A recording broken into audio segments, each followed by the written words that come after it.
Alright, well, here we go. First episode of the Flashback League podcast.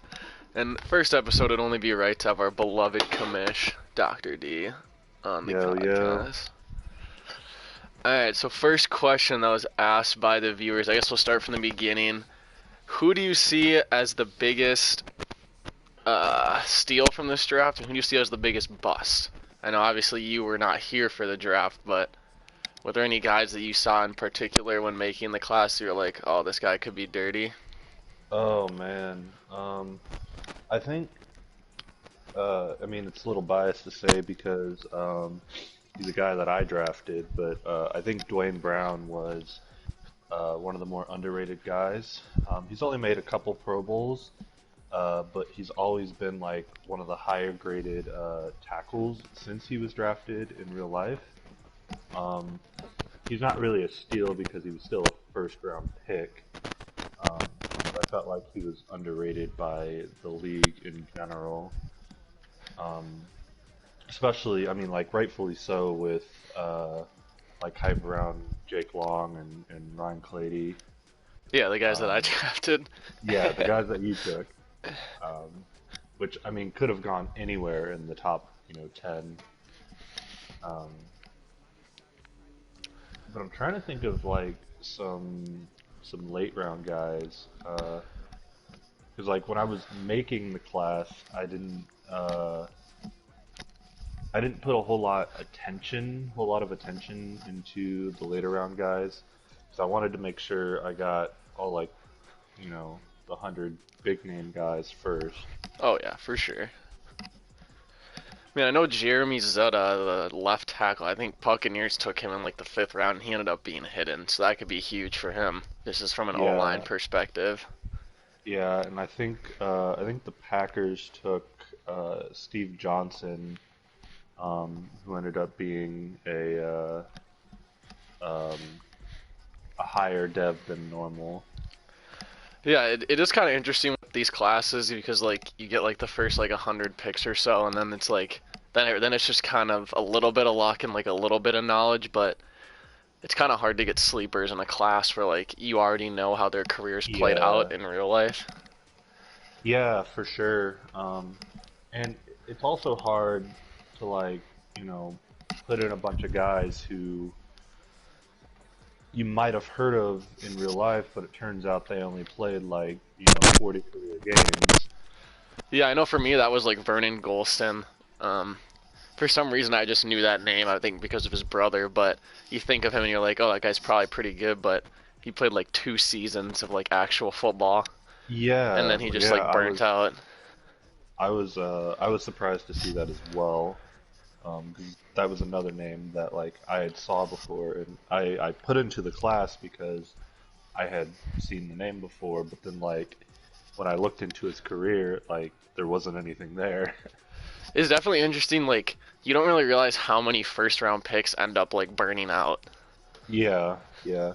They say like the average, time in the NFL is only like 2 seasons or Yeah, so something it's like like two that. and a half, 3 seasons. That's crazy. But I mean, that has a lot to do with like later round picks though, because obviously like sixth and seventh rounders, a lot of times they get like a practice squad invite and then then they're gone. But Yeah, that definitely like lowers the average when, you know, 200 players a draft are not even playing a season. yeah, exactly. All right, on to a little bit more interesting question about this season. Um, how do you feel about having myself and J Duel as established users in the AFC? Because I believe this is Cardinals classified your playoff run as a cakewalk last year. Oh, it was. I had no business. I had no business being in the Super Bowl because I had I had a first round bye, which I narrowly skated by with. Um, I had a lucky fair sim versus a very talented Chargers roster, and then I won the AFC Championship game uh, versus a Bengals team who earned his way there. Pretty So like, handily, you beat them too. It was 30-3, right? yeah, it was a lot to a little, um, and I kind of blew the Super Bowl. So like, even if it was a cakewalk, I made it a good game versus a coach who had been blowing people out all year. So I guess with that, you could say I deserved to be there. You could say I didn't because my playoff run wasn't as um, earned. It could go either way, I mean, but that delay of game, that was interesting. I know I was watching the yeah, stream and I was just like, oh no.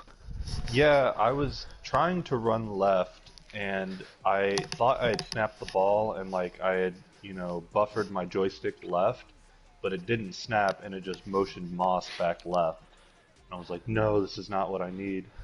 Oh, I guess kind of building Um, off that, Skater asks, what do you think you need to do to get over the hump, despite being one of the best regular season and playoff performers in Flashback 1 and 2? I think what ends up happening, especially when I play like in the playoffs, is I find myself down early and I stop playing my game. I deviate away from what I'm good at and what my game plan is, and I start being more aggressive, or I'm not making the right defensive calls because I'm trying to do other stuff, and it's causing me to turn the ball over, and against some of the better users in the league, when you turn the ball over, you find yourself down by 2 scores or 3 scores, and I think I just need to really focus on playing my game and what I'm good at, which I was able to do in the Super Bowl, which was good, and it made it a good game, and the Oh yeah, game it was was a hell of close. a game. So I just need to do that more. All right, fair enough. I know you posted that Daddy Leagues article, but people are wondering, what is Tom Brady's future in New England looking like? I mean, he's on contract for 2 more years, so I couldn't get my guy in the in the draft this time around. So Who are you looking at? oh, I was trying to be reunited with Matt Flynn. He was Interesting. Yeah, he was my Oakland guy, he was. Yeah, he was a beast. and I was trying to be reunited with him, but Packers took him in the second and third round, and I was hoping to get him in the fourth. So I think I'm just going to stick with Tom for a little bit and see how that goes. He's playing well this season, so Yeah, I mean, I'm very interested. One of the questions that I guess we can move to it right now is some like playoff predictions or some guys who are gonna make some deep runs. I think even though Cardinals made it last year, I mean, his offense is just so explosive. I think it's gonna be really hard for anybody to stop Rodgers, Bolden, and Larry Fitz. yeah, yeah. He has a few tendencies I've noticed, and we'll see if other users can pick up on it. Um, we played a very high scoring game last season when he had Kurt Warner. I think the final was like 48 to 40 or 48 to 38 or something like that. Whew. Yeah. But I think he can definitely make a playoff run with that high powered offense he's got there.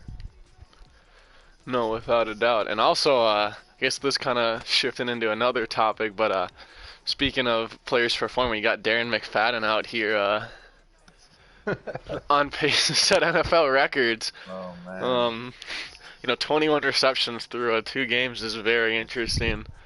But I mean, Colts is 2-0. I mean, I look forward to getting to play him twice a year and really see what Darren McFadden's all about. But Yeah, yeah, I think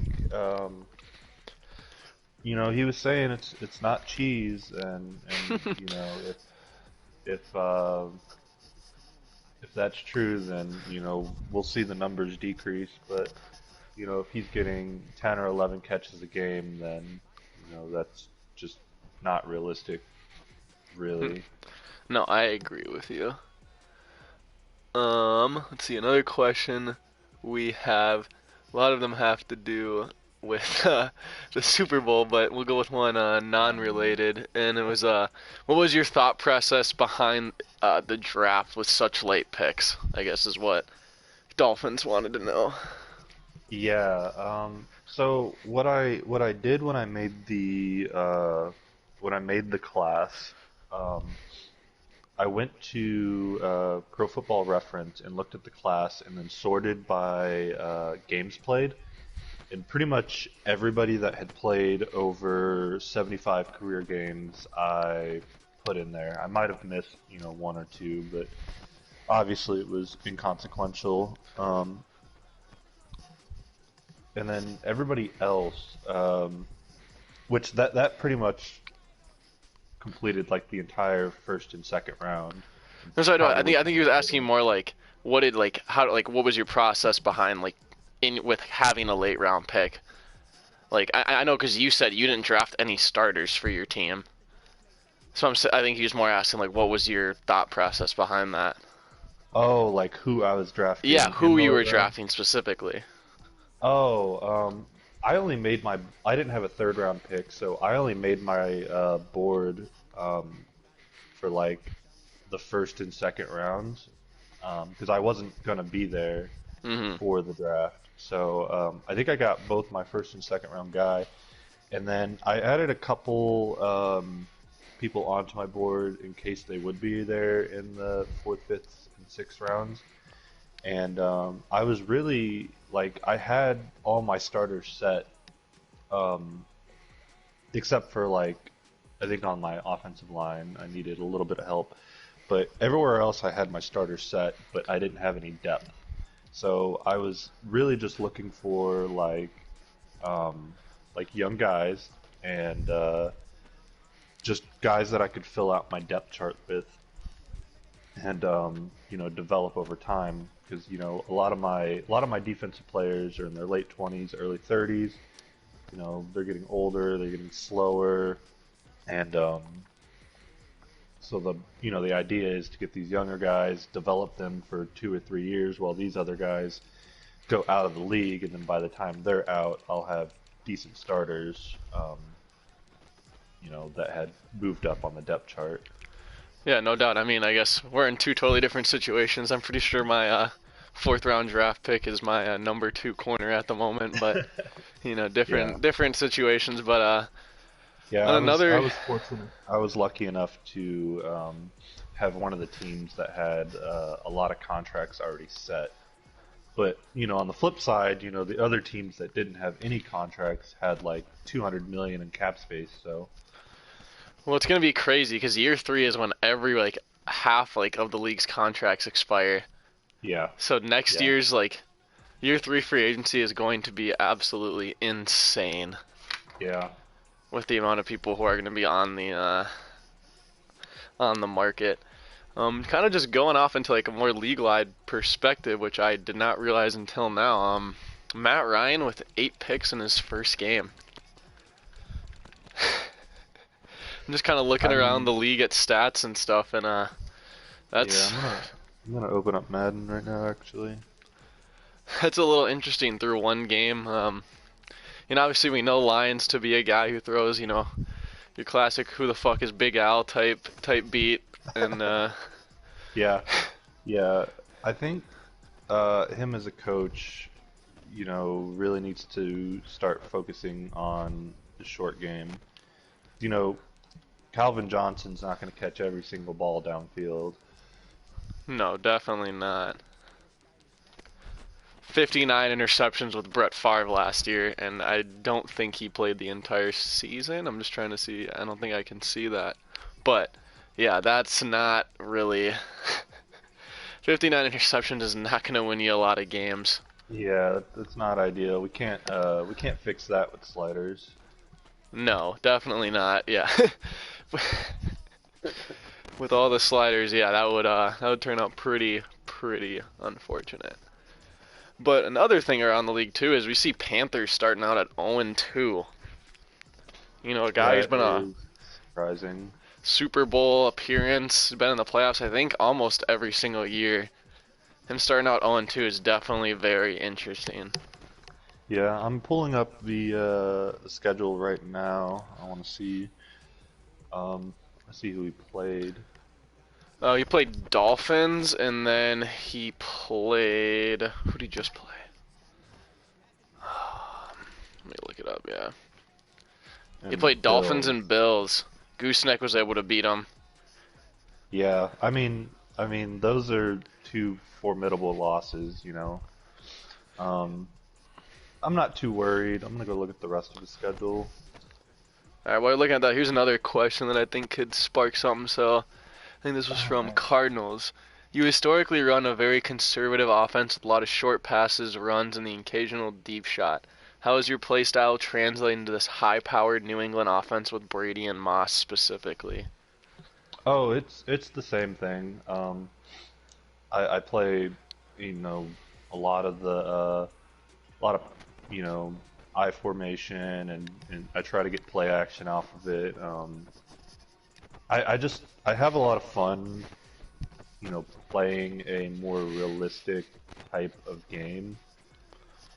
That's what you would see in the NFL at that time is a lot of I formation and occasional shotgun stuff and a lot of inside power and just being lucky enough to set up for the play action. Oh yeah, And no doubt. that's usually what I like to go for, and it's been working for the most part. I think what we'll end it on is just doing a couple award predictions. I think we're just gonna kind of look at the league and kind of get your take on. We'll do like award predictions, and then we'll do some Super Bowl predictions. So we'll start with, I guess, awards. I mean, obviously the front runner right now would be Darren McFadden, but Yeah. besides on your team, who would you think would be there up for the MVP contention? Oh man.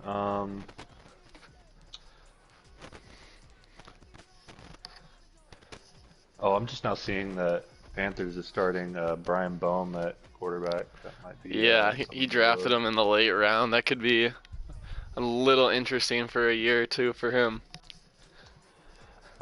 I see Rodgers and Warner are both having really good seasons so far. Rodgers with over 800 yards in 2 weeks. Um, so I could see Rodgers being up there. Yeah, I think Rodgers And is my pick too. I mean, there's just so much firepower on that offense, and like his division is not anything crazy. I guess I've never played Rams, but um, Seahawks is solid. I mean, him and I both had two like good games, but I think it's just really tough when you have such a good QB with those two offensive weapons to just not put up numbers. right. I could also see Brandon Jacobs being up there. He's averaging 7.5 yards a carry right now, Oof. um, which is pretty insane. If he's able to keep that pace up for the entire season, he's going to go for over 2,000 yards, and that'll definitely put him in MVP contention. Yeah, I mean Giants for sure is very run heavy. 44 carries through 2 games already. Yeah, That's gonna put you up there, especially when you take that for 329 and 4 TDs. right. I think the one thing we can agree on, I think Defensive Player of the Year is pretty solidly Ed Reed. I think if I had to put something on that, you got to go with Ed Reed. But I mean, D'Angelo Hall for the Falcons does have 4 picks. Wow, 4 picks in 2 games. Um, yeah, Ed Reed is absolutely wild. Um, I don't know if you were watching that game. I was playing versus Ravens last year, but he had Ed Reed had he was like far side hash and ran to the opposite side like sideline and picked off over Moss, and Oh it was just Jesus! like I thought the play was wide open, and Ed Reed just bolted across field, and it was like the craziest thing I'd ever seen. Yeah, I mean, I think Ed um, Reed won it at least 3 or 4 times in Flashback 1 for DPOY. Um, Yeah, yeah. so I think it could be definitely a little bit of a runaway. But, season's still young, you never know. I know last year, I think Bengals, who is like is Chargers now, I think he won it once or twice with Paul Polesny. So maybe he'll find Yeah. a way to make it through. I guess we'll end it on this. Let's get a Super Bowl prediction. I'm curious. You give me one, and I'll give you one back. Not including Um, yourself, because I'm sure you obviously think that. yeah, I would hope I could make it back, but I think the NFC definitely runs through the Vikings right now. Um, Yeah, I'd also agree with that. I think he's definitely, until we get maybe a couple more users or users improve, it's gonna not be super hard for him to get to the Super Bowl. yeah, I would like to see the Cardinals in it. Going back down, I'm going through all the users right now. Uh, yeah, I would like to see the Cardinals in it. I think for the NFC, it'll be the Cardinals or the Vikings, and I think I'm gonna go with the Vikings. Oh man, for the AFC, AFC, there's a lot of options. I think yeah, there's a lot of people who could come up there, and I think the Panthers could still pull it out in the NFC though. I know he's starting 0-2, but I have a feeling he might storm back. And yeah. I was looking at the rest of his schedule, and it's not easy, but you know, he could definitely like go on a win streak, especially in the middle of his schedule. mhm. All right, let's see. But yeah, I agree. I do think it would be nice to see Cardinals in the Super Bowl. I mean, obviously, it seems from the games the Vikings have played is I think he's definitely a lot more beatable than I think the consensus was last year. And it's really nice when he has Lions and Packers in his division. Those are Yeah, for him at least. I feel like those are 4 guaranteed wins every year. And at that point, you're yeah, pretty much taking the division. yeah, for sure. I, I think I think with the Vikings, you're absolutely right. He's a little more beatable than it seemed at times last year. Oh man, I'm having a hard time trying to pick a AFC pick. Um, I actually gotta take a look as well too, because now you say that, it makes me want to think about it a little bit more too. uh, I like the guys in my division, like Dolphins and Bills, could both make deep AFC runs. You could make a deep AFC run. Yeah, I mean Dolphins. I think may be the front runner. I would think at least. I think he's definitely shown his ability at least last year, but he did lose a lot of people this year. Yeah, yeah, Jason losing. Taylor and Zach Yeah, Thomas both retire. I mean that's obviously not something you want to see. yeah, that was definitely like the core of his defense. It was so hard to play against Dolphins last year because of Jason Taylor and Zach Thomas. I think one person that I think we're maybe overlooking a little bit is I think Ark has a shot here to make something happen. I mean, he beat Jay Yeah, Duel by 17, and then he beats Raiders this last week by 8 points. I mean, that was a fun game to watch. I was watching it on stream. yeah, um, yeah, for sure. I think he's good, and I think his team is really good. It's still really early in the season, so it's really tough to say. Yeah, I think for mine, obviously, like you said, it's a little early, but I'm gonna go. I think Ark's gonna beat the Vikings in the Super Bowl. I'll say it right here, Oh, right now. okay, I okay. I was watching Ark play, and I think he has Troy Smith, who by some grace of God is a superstar dev. I have no Yeah, idea how that is, but I guess that's the point. We're living in a little fantasy world, but I think with but I mean, he'll just keep getting better and better throughout the season. I think by the time he hits the playoffs, I mean, he plays Vikings week 4, so that should be a really Okay. fun matchup to Yeah. watch. It'll, That'll definitely have to be game of the week, I think. mhm. Even though he just got a game of the week, but still, I think this is a little bit of a. But he does have a pretty tough schedule. I mean, he plays Titans, Vikings, Browns again, Bengals, obviously Steelers from division games. Plays Yeah. Goose, gets to play Packers, plays Chargers too. So I mean, and then gets to play Elias in week 17. I mean, speaking of Elias, you got all that conspiracy going on in the chat right now. I don't know if you've read it or not, but Oh, remind me what that is. the conspiracy that Elias and Purple are the same people. Oh my fucking god. I hope. That would be. I mean, there's some evidence to it. I'm not gonna lie, but I think Lions as usual is stretching it out a little bit. Just shit posting. Yeah, they do a lot of similar things though. I don't know. I guess we'll only find out with time. I think they Yeah. play each other this year, so we'll see if they actually play each other or if they. Yeah. It's gonna be a sim.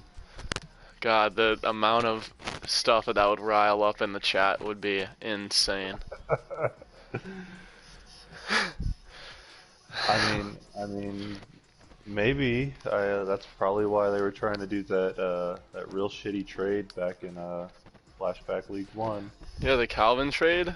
There's a lot of suspicious stuff that went into it, Hmm. but Hmm.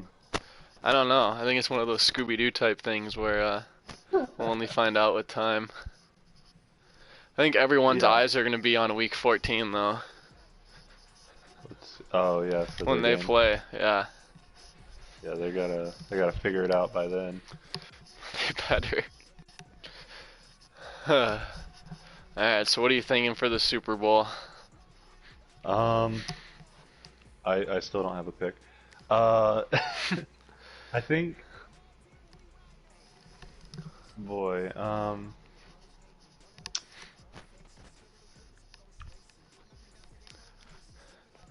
I think I might have to agree with you and say that the Ravens will pull it out of the AFC.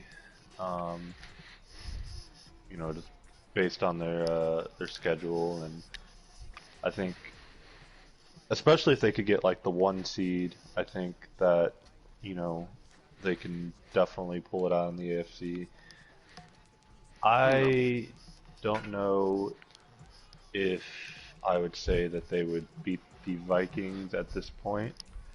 Um, so I think I'm going to take the Vikings over the Ravens in the Super Bowl for this year. Oh dang, so I guess we have some similar picks, but I guess I gotta get going to my meeting, but All it right, was definitely solid to get this done. We'll see for sure. how people respond and go from there. I guess we play week Yeah, 17, so we get to play last week of the season, so that should be nice and fun. yeah, for sure. Hopefully, I'll be resting my starters then, so I have an excuse for when I lose.